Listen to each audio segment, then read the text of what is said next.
It's one small step for man, one giant leap for mankind. This is the Cosmick Voice.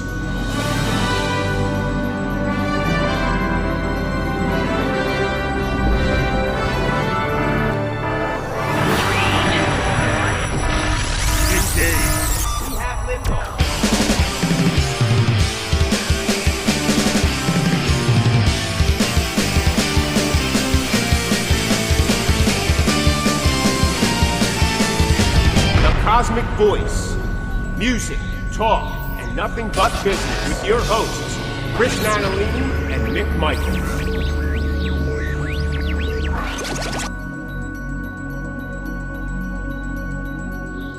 Hello, everyone, and welcome to the Cosmick Voice. This is Season 7, Episode 14. I am here with my co-host, Chris Natalini. What's going on, everybody? And I am Mick Michaels. Welcome back, everyone, to another show. Chris, how are you, sir? What is happening, my brother? I am doing well. How about yourself? I'm doing well. I'm getting through day by day, like the song, Something I Pray, day by day, whatever. I'm doing the best I can. I don't know. Like we talked about before, maybe it's a midlife crisis. Not even sure what that is, but I have done the finances, and if I went with the Corvette, it would have been cheaper than being in the music business.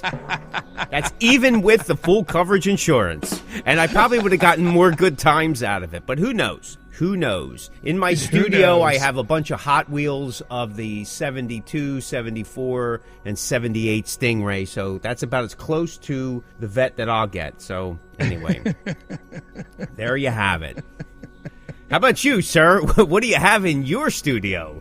At the time recording this, still dealing with the ick, as everyone is. But yeah, man, nothing, dude. Nothing at all, man. Just trying to get through the day, trying to get through this weather. Well, you know, as the groundhog said, it's 6 more weeks of winter at the time of this, so we should be much closer by the time this episode actually airs.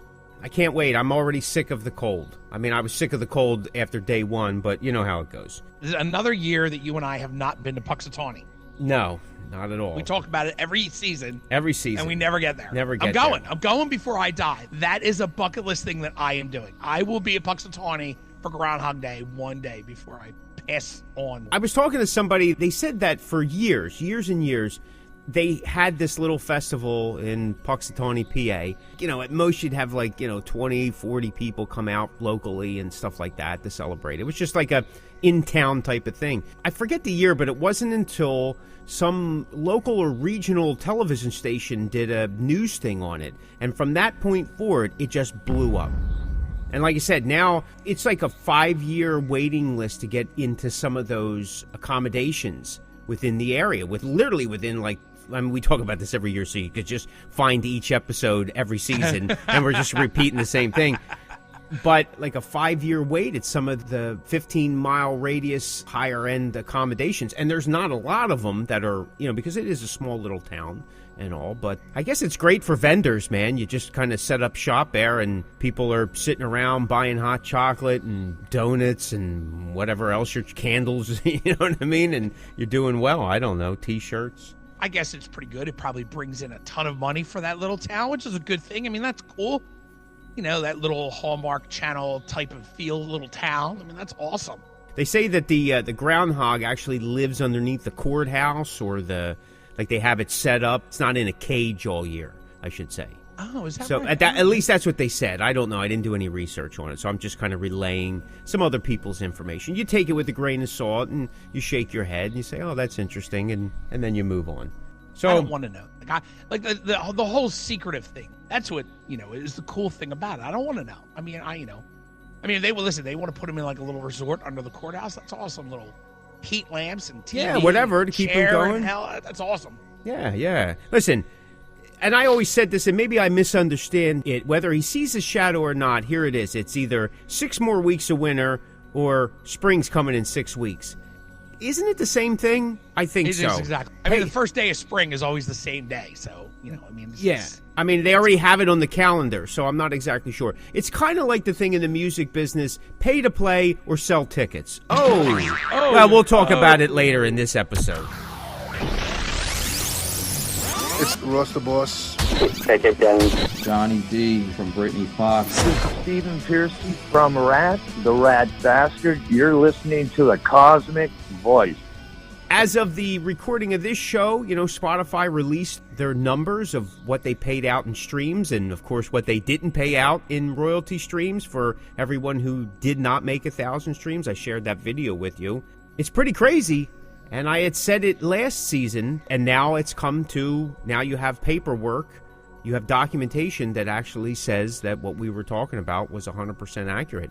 You don't make those streams, that money that is collected for all of those millions of songs that have been uploaded that don't make that 1,000 streams, that money is then split up between that top 5%. And guess who was in that top 5%? That's right, Taylor Swift.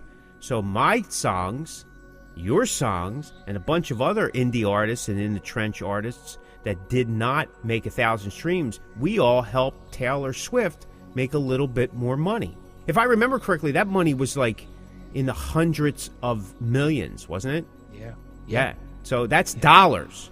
I don't understand, and I had said this to you privately after I had watched the video, like, I don't understand how they just continue to get away with it. And, we could talk about that with anything. We could talk about it with the airlines. We could talk about it with taxes and food and whatever, ticket prices, whatever. But, the fact that this company just these companies, these people, whatever, keep getting away with it isn't. Look, listen, am I going to be making hundreds of thousands of dollars off my streaming? No.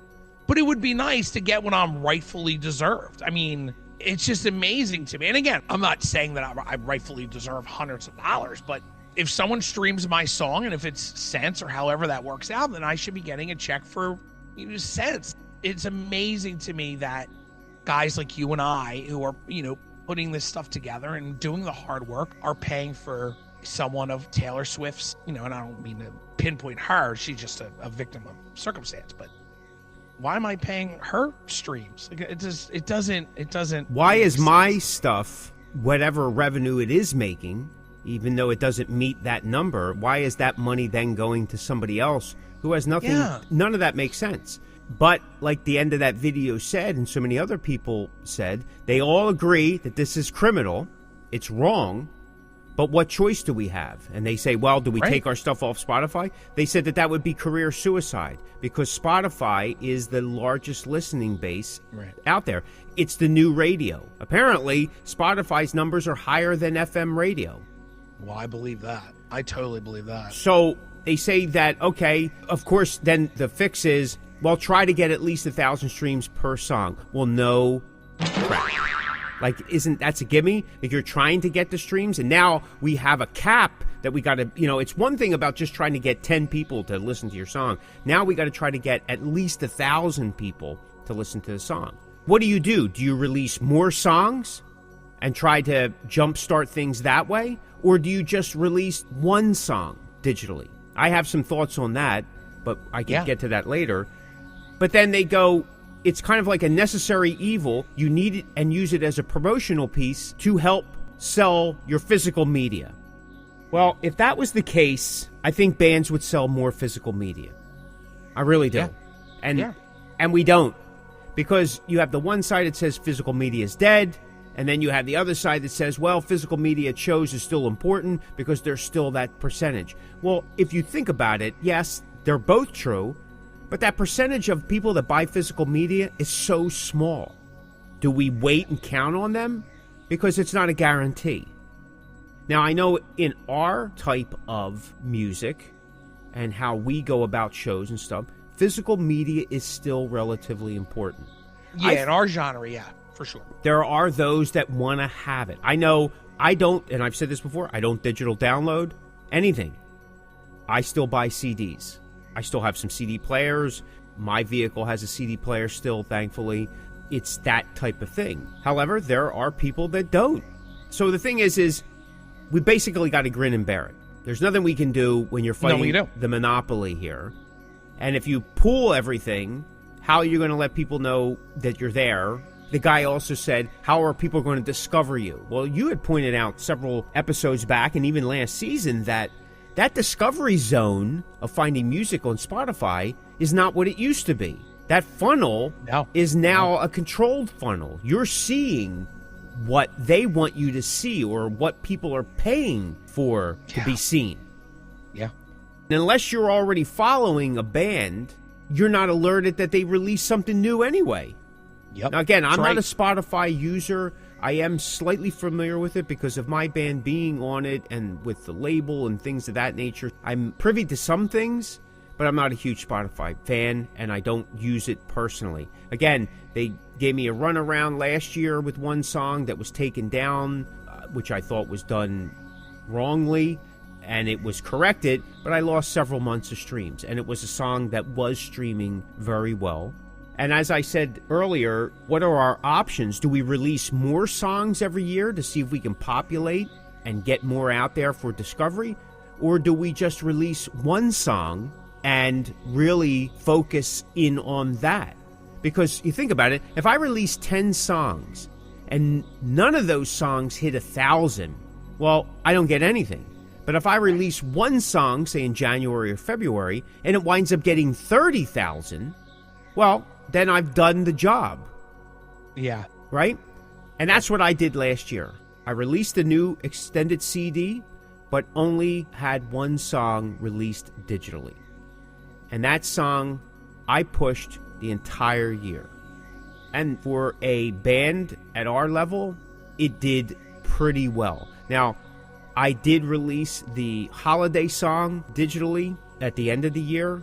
However, by my assessment and doing the numbers compared to the years before, and this wasn't my decision to release it when it released, it was released too early, and it missed the mark for the Christmas rush. And I think I talked to you about that privately. Yes, I had no other choice in this, unfortunately, when you're working with a label. I thought it was released too early, that it was too advanced in terms of people starting to populate their playlists and or their rotation for their stations or anything like that, having it on the brain for the holiday season. In years past, I kind of know that window. It was a little bit of, trial and error, just like with anything. But I found that sweet spot, and it always seemed to do real well. And I knew that definitely from the year before because the song did so well that it charted, but then it also wound up being on a playlist of somebody else's that did something that they shouldn't have done or went against some standard, which then caused the song to be pulled. And you want to hear that story, then listen to last season somewhere, and then it'll talk to you about it. So that's what I'm going to do again this year. I am dropping a new CD in the coming weeks as of this episode, and I'm just going to digitally release only one song from that. I have a bunch of reasons other than just trying to focus in on getting the plus 1,000 streams for the song. This way it doesn't get lost. But it's also so that I'm not giving up every single one of my songs now to a label, to a distributor, to a platform. I can leave some mystery.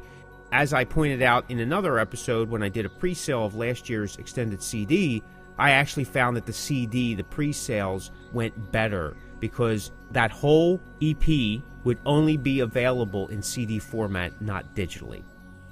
So I used the single as what the singles used to be, kind of set up as a promotional tool to get people to buy the album. That's what radio hits are. It's to get you to go buy the rest of the album because half of that time you never heard the whole album on radio. Now the whole album goes up, and you mentioned it too with your recent album, that the song that was streaming more wasn't even a song that was a consideration for a single. Yeah. Right? Yeah. Yep. So you don't know, but at the same time, if you're looking to sell physical merchandise, you have to leave some mystery to it. Which goes back to a story that I had with a previous label. They wound up releasing, I can't remember if it was 6 or 7 songs off the album, and there was 14 songs on the album.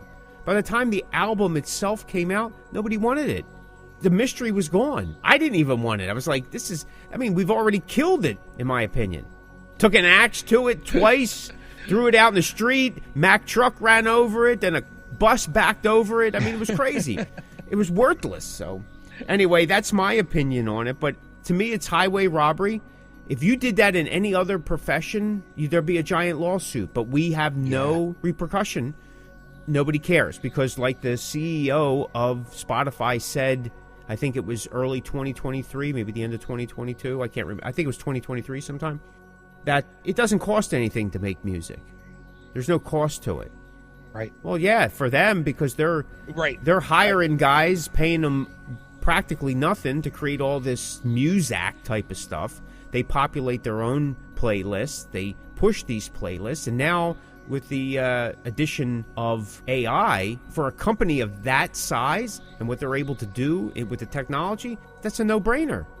Yeah. It's a no-brainer. Yeah. But for guys like you and I that are still chunking out notes and by the old method, listen, it's time-consuming. There's still a price tag to it.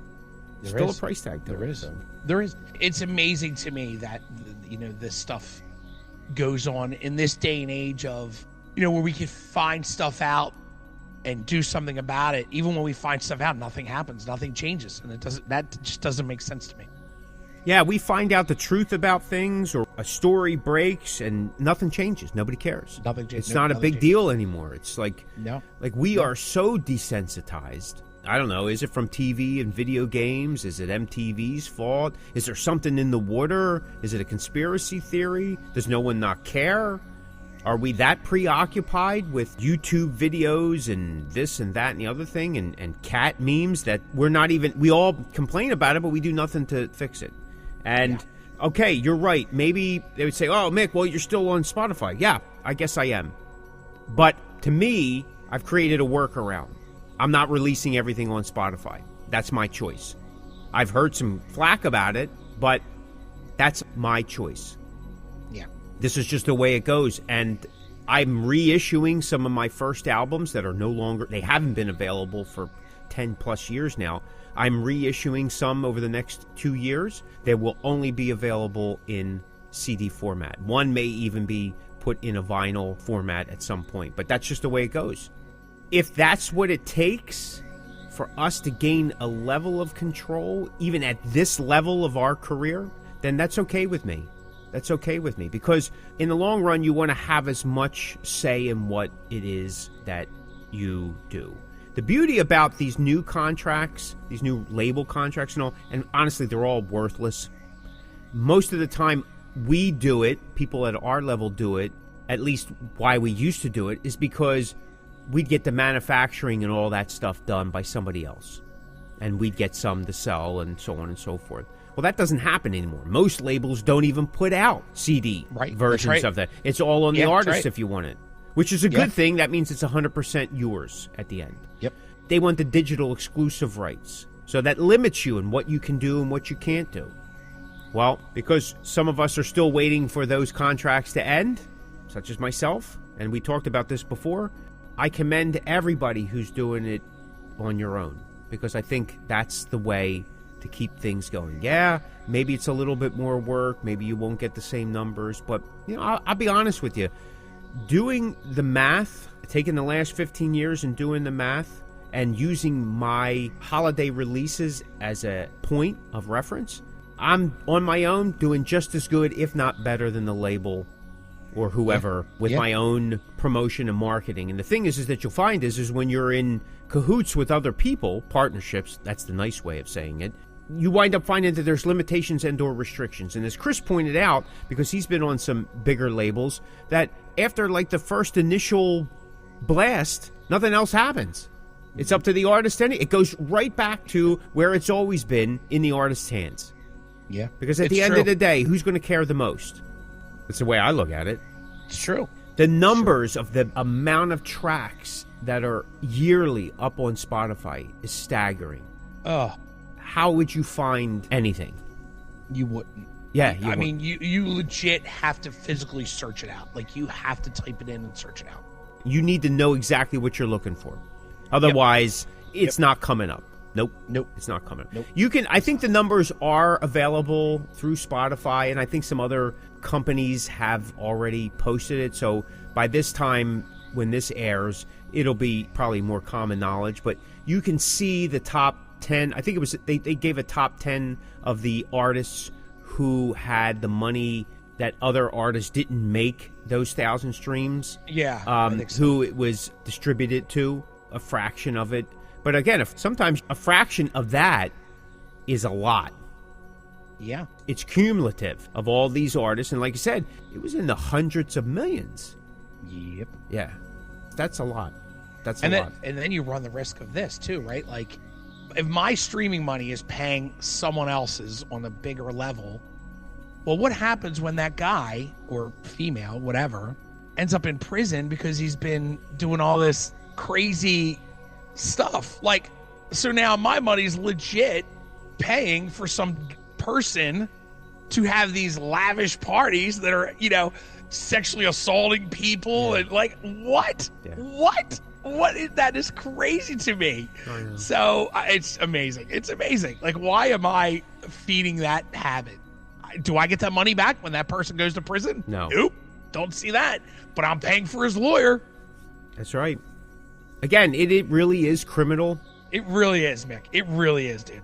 And maybe the truth of the matter is there isn't anything that one person over another can do, but maybe collectively, I don't know. If we just change the format, change how we do it, change the focus, you have to find what's most comfortable for you. And here's the other thing. Some people just don't care. They don't care. Some people they just figure don't care. I'm just out there. I'm getting it out there and stuff like that. It's one of those things, Mick, where, I always say about the NFL, right? Like, everybody complains about how expensive season tickets are, no matter what your team is, no matter where you go. And, it's amazing to me that this is, so expensive. And I go, well, don't pay.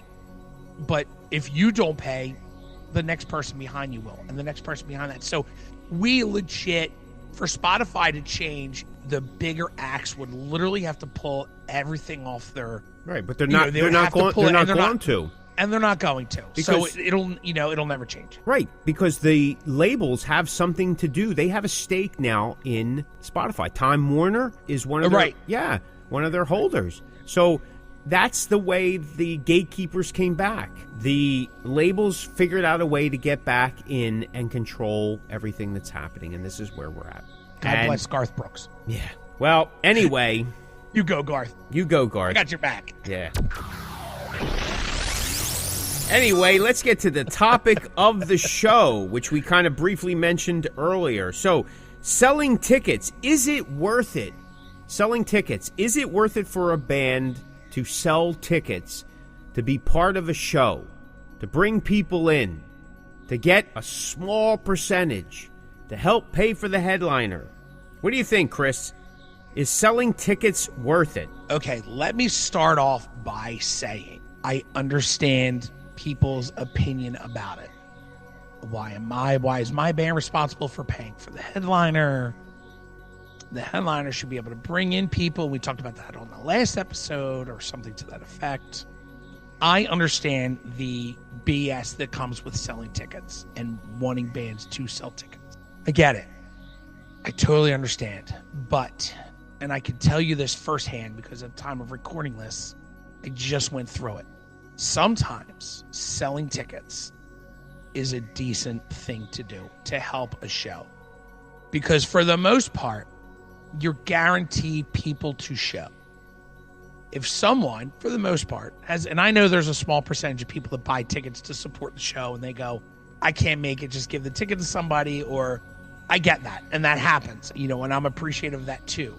But it's nice to know that if your band, your artist, if you sold X amount of tickets, then probably an X amount of people will be there at least for your set. So you're not playing in front of nobody.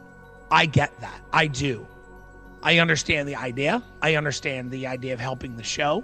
But am I blind to the fact that it's hard as hell to do? No, not at all. Because it is hard as hell to do.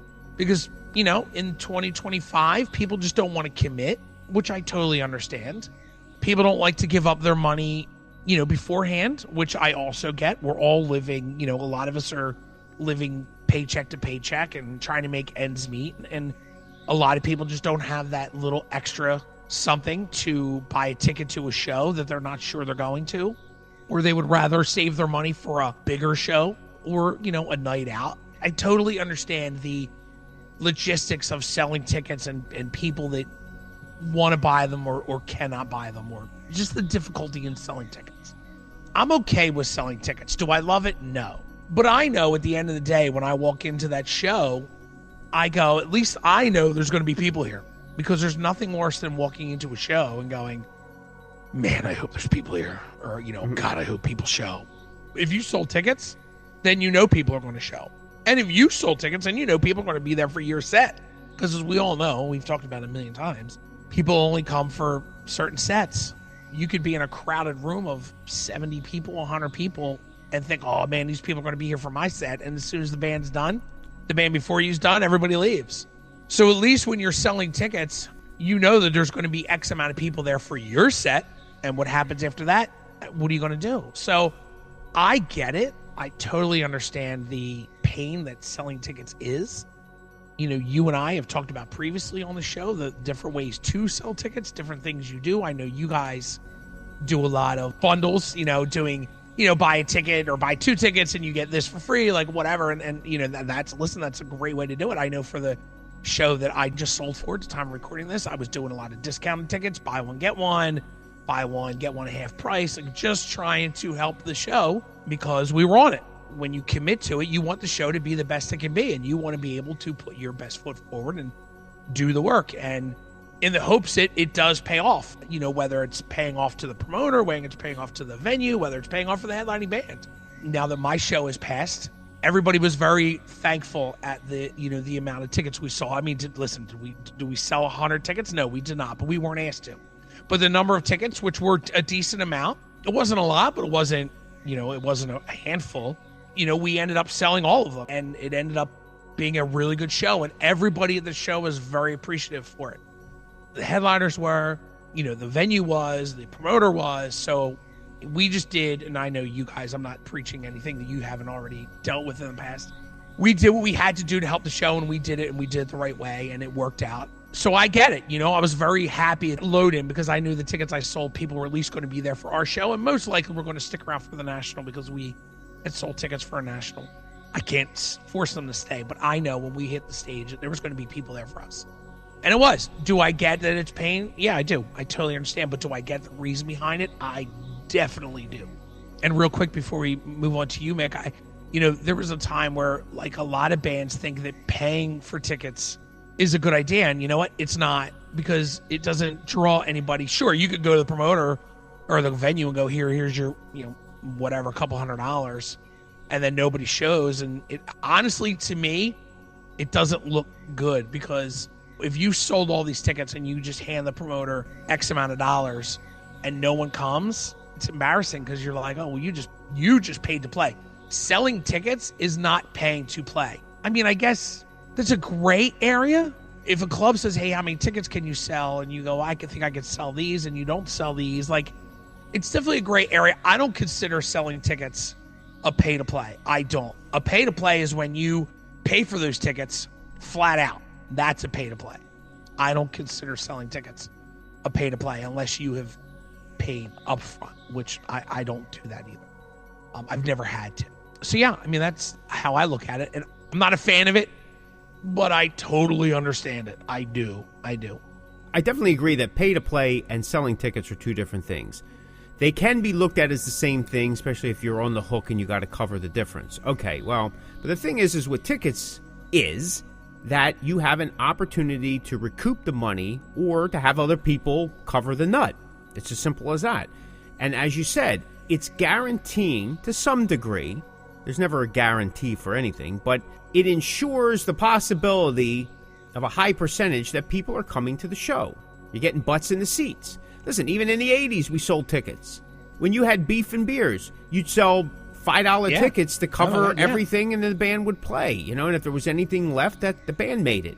We did that stuff all the time. It was easier back then. There was a built-in crowd for a lot of things because we didn't have all these other things that we have today that people just wanted to get out and do things. That's just the way it was. This was a different time. Community was different. We can talk about that until we're blue in the face, but this is 40 years later. It doesn't make a difference anymore. This is how it is now. Tickets do ensure that people will show. Otherwise, your large venues and arenas and stadiums wouldn't sell tickets. Right. That's right. Okay? So tickets are still a quality business model for venues, for entertainers, performers, for sporting events, whatever, to kind of gauge where things are going. And as Chris pointed out in multiple episodes, I mean, you have people that are canceling shows and tours based on what pre-sales would be. So if tickets weren't important to the grand scheme of things, we wouldn't do them at all. Are there just pay to play? Absolutely. I don't do them. Have we been confronted with them? Yeah, absolutely. I think everybody has. And you toy with it. Well, it's just this, and I could do that, and, you know, whatever. Here's the thing with the tickets, and as Chris pointed out, like, we'll often do merchandise packages, and we'll discount tickets knowing that we have to pay the difference. But if we're using merch stuff, we just cover the nut that way, because once you take on that responsibility, once you agree to the terms, and again, no one's forced to do it. No band, no artist is ever forced to do it. They're pretty transparent. Now, I have been part of some deals that, like, they changed it that night or something, and, like, you have to go back if you're not documenting everything that you're doing and you have some evidence. I've had guys try to really railroad me right there on the premises. You got to be prepared. You got to be armed. I was touring with a younger band, and everybody had to cover their own tickets, of course, early in the night, because I like to do it as early as possible. We cleared everything. You know, here's the leftover tickets or whatever. Here's what we sold for tickets. They actually tried to strong arm the young kid who was representing the younger band, and they had bouncers and everything. They were, like, going to start pounding, and I jumped in, and I'm like, hey, brother, we already talked to you. He was trying to scam the thing, and he played that he wasn't, that he didn't. I had all the documentation. Sometimes I even take pictures of when it's happening, because you can't trust these guys. Yeah, because honestly, I mean, no offense to anybody, but some of them are just not of the greatest caliber of people. Their character. Yeah. This business draws that out like moths to a flame, for a bad example. But anyway, I think that once you agree to these terms, well, then it's like Chris pointed out, it's your job to make it work. It's a promise. Whether you signed a contract or didn't, you made a verbal promise. You want that show to be the best you can, because that 30 minutes or 40 minutes or whatever, that's your time, man. So why not make it? That's right. Why don't you make it the best that you can? And like Chris said, too, it just makes the whole night go well. When you're part of a show, especially at that level, it's not just about you. Yeah, that 30 minutes is about you, but also that reflects on everybody else, the headliner, the venue, because if you're not putting on a good performance everywhere, you're not asked to come back. Nobody wants to work with you. Nobody's going to pay attention. Nobody's going to want to buy tickets, because they're like, well, what's the point? There's nothing here. And if you don't take it seriously, guess what? Nobody else will. That's right. That's right. Somebody once told me a long time ago, even if you're playing at the local watering hole, and I may have mentioned this before, you got to make it seem, feel, be an event. There has to be a reason to get people there. I've done pre-sale tickets to local dive bar type things just to get people there, because I know I can blow them. And you know what? It's often cheaper to buy it through me than it is to buy the ticket.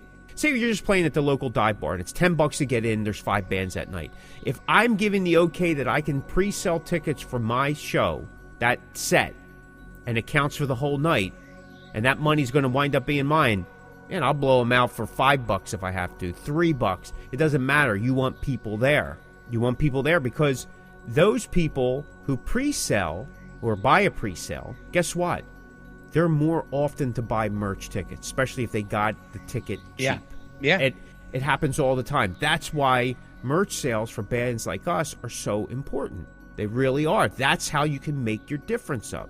And people forget that too, selling tickets. Now, I understand when you have tickets that are extremely expensive because of the headlining act, they are harder to move. Oh, yeah. And sometimes people are hit or miss about buying merch. But if they're those middle-of-the-road ones, you can really work them out. Like Chris was saying, buy one, get one free, buy one, get one half price. And you can change the terms depending on how close you are. It is still cheaper to buy them through the band at advanced prices than it is buying them online with all the fees. And you know, the new thing now is day of show, it's always more. It's way more. Even online, it's way more money. I think our show might have been $5 or $6 more day of show. It's crazy. Yeah. I mean, that stuff really adds up. You are listening to the Cosmick Voice with your hosts, Chris Natalini and Mick Michaels. if you're going to go see a band that's selling tickets, buy the tickets through the band. I know this is slightly off topic because it helps that band in so many ways. Now, Yeah. usually when you're pre-selling tickets for the show, for the venue, for that headliner, you are getting some cut of the tickets. A lot of times it's $2. I've seen it as low as $1. I've seen it as good as $4. I remember somebody laughed at $2. It's like, well, what do you expect them to do? Give you 50% of the ticket? It doesn't work like that. It doesn't work like that. It doesn't work like that. $2 is about the average that you're Yeah. going to get. $4 is and it's usually if after you hit a certain mark of tickets. But, you know, even that is, listen, you can count on that. That's something, Yeah. Yeah. Oh, you know, and you can leverage that money as part of your package deal, saying, okay, well, I know I'm going to get this, but the goal is let me cover the nut and we go from there. Anything over that is a plus. My band oftentimes will get sponsors for the show. If it's a national, well-known national, we'll get sponsors for that show to help cover those tickets in the event that we can't. Or we get them so that we can, right out of the gate, give discounted tickets to people. And what we give to the sponsors in return is tons and tons of promotion. They're part of every piece of promotion that we do for that show. They're on the poster, they're on our merch table, they're on all our posts. If we were on tour, they're on a shirt. I mean, so that we put them up front of everything that we're doing. Cos Performance, sponsored by, or, you know, show is being endorsed by, whatever the case may be. You got to leverage your numbers the best way that you can. So you got to give them something in return. But it's been very successful for us. We don't do it with every single show. We do it a lot for the bigger shows because the promotional piece is bigger. It really pays off for everybody involved. So it's really a good thing. It can be sketchy. You got to be careful because I'm just going to throw out some numbers. The hot thing now is everybody wants 50 tickets sold from a band. I mean, the crazy thing is like, man, if you could sell 50 tickets all the time, you'd be selling 50 tickets to a regular show. I mean, you'd be packing the house. You'd be packing the house. I mean, I've had things come past my desk where they want 100 tickets sold. Like, you're nuts. Yeah. You know, and then you're looking at a nut of like $5,000, $6,000 because, you know, it's a higher end thing. It's like, is that really worth it? Like you were saying, if you're just putting the money out, well, what are you getting back in return? One, you're definitely demonstrating that you didn't sell all those tickets if people aren't coming. Yeah. And two, you're out like $5,000. Yeah. You're not going to make $5,000 in merch. No way. Right. No way, man. Right. I mean, I know what my best night of merch ever in the world is when we opened up for Striper. And I'm not going to say the numbers, but it was just an amazing thing. But it wasn't covering $5,000, but it was an amazing night of merch. Listen, it's one of those things. But you got to know what you're getting into before you do it. And you know it, man. How many bands just go, yeah. And then I was up in New York. We were opening up for Brittany Fox. And the one band just thought that he could return the tickets. And he made a promise. He didn't work out the deal. And he was jammed up. He's out front. He's trying to collect as much money from his band members and people that were walking by. And it was just bad. It was bad. Yeah. You did the show. You knew what the terms were. You can't take that many tickets if you don't think you're going to move them. Yeah, listen, sometimes you do take a chance. I get it. You got to take chances. And you don't know. Yeah. But if you're honest with yourself, you go, okay, I can do this. And I can. If you have things in play, you have sponsors, you know you're going to do discount things. You know you have maybe a committed group that will buy the tickets. And then then you're riding some of it based on the headliner. Hey, here's an opportunity to see us with this headliner. Yeah. There's oftentimes I would sell national shows, not sell us about the show. I'm selling the headliner because that's the person that's getting the chunk of the change. So sell them. It just so happens I'm going to be there. Yeah. So you have to look at it that way. Yeah, by the way, I'm also opening up. So there's a plus for you. I've promised things like, hey, buy a ticket, come up to the merch table with the stub that you bought it from us or, through our whatever, and get a pin, get a bracelet, get a CD, or, I've done plenty of that stuff. I've done free downloads, like, hey, buy this thing and get a 4-song exclusive download. So you do whatever you can, but know what you're getting into. I don't think pay to play and selling tickets is the same thing, because selling tickets is something they do for every. You go to the movies, you buy a ticket. You go to a football game, you buy a ticket. You go to a concert, you buy a ticket. You go to a high school play, guess what? You buy a ticket. You need a ticket, right? You need a ticket for everything. So there's no difference between us selling tickets to a show and you buying tickets, like you said, for like a high school play or a movie. It's all the same. Like, you have to buy a ticket, not only because that guarantees that you get there, number one, and number two, that people know that people are coming, right? There's nothing worse. And being an artist in a band, like I had said earlier, you never know if people are coming, but if you know there's tickets sold, you know there's people coming. That's right. That's right. And that's what you want. Listen, at the end of the day, you want to perform in front of people. Yeah. That's why you're doing it. Because if not, you don't need to go anywhere. Just stay in your garage, stay in your basement, which I'm actually considering that more and more. It's just easier. It really is. It's just easier. I could put up some posters and some figures and stuff and go, all right, I played. I wasn't alone in the room. You know what I'm talking about. You know what I'm talking about. And I'll get to bed earlier, so it doesn't matter. That's right. And Mick will be like, I performed in front of everyone from the cast of Star Wars. That's right. That's right, man. You know what I mean? Mark Hamill loves my stuff. He loves my stuff. He keeps giving me a thumbs up. It's awesome. It's great. Oh, my God. What do you think, buddy? You got anything else you want to add? I think the only thing that I would like to add is, if you decide to do a show with selling tickets, we've talked about it before, just do what you can, put in the work, be honest with yourself, because, you doing the work and you saying that you're going to sell the tickets, just do your best, man. Just do your best, because it pays off in the end for you as an artist and as the show. And listen, people remember. I'll be the first to say, people remember when you do the work. I've seen it. I've done it. I've been a part of it. I've seen it happen to other people. So if you do the honest work, man, that does come back in the long run. Absolutely. Like Chris said, be honest. Not just with yourself, but be honest with the venue or the booker. When they say, hey, listen, do you think you can move? Say, listen, here's the thing. I know I can do this for sure. This would be a little bit of a stretch. Give them the opportunity. Most of the time, if you're honest, they'll go, okay, let's either negotiate the amount of tickets, negotiate what you can get for those tickets, and they may say, let's just cover this, let's see what happens here. Or, if they give you the okay, well, then there you go. But be upfront, be honest. I tell you, in the long run, it goes a long way. It does. Yeah, it really does. It does. And then they know that they can count on you. At least you're upfront and you're upstanding. You're not trying to pull a fast one at the last minute. Oh, I thought you said, nah, that's not. Again, there are people like that on both sides. Don't get me wrong, because I've been privy to it. I've been in the mix of it. But I think this goes back to Season 1, Episode 1. It's good business. It's professionalism. It sets you apart from the person who said they're going to bring the drum kit and don't show up. If you like that episode, check out some of our other episodes at www.thecosmickvoice.com. Step into the Cosmickverse and fill that void. Thanks so much for listening. This is the Cosmick Voice.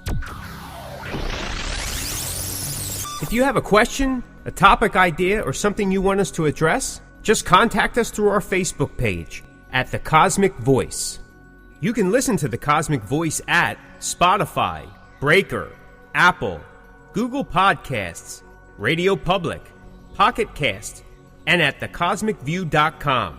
Check us out on Facebook at The Cosmick Voice. All right, folks, that's going to do it for us. If you're hearing this message, you've listened to the entire episode. And for that, Mick and I would like to thank you from the bottom of our hearts. And we hope you enjoyed this new episode. And if you did, please leave us a review on Apple Podcasts and Spotify. Also, feel free to let us know what topics you'd like to see covered in future episodes of The Cosmick Voice. And you can get in touch with us through thecosmickvoice.com and, of course, all of the Cosmick Voice social medias. Take care and be safe. You're listening to The Cosmick Voice. Music, talk, and nothing but business.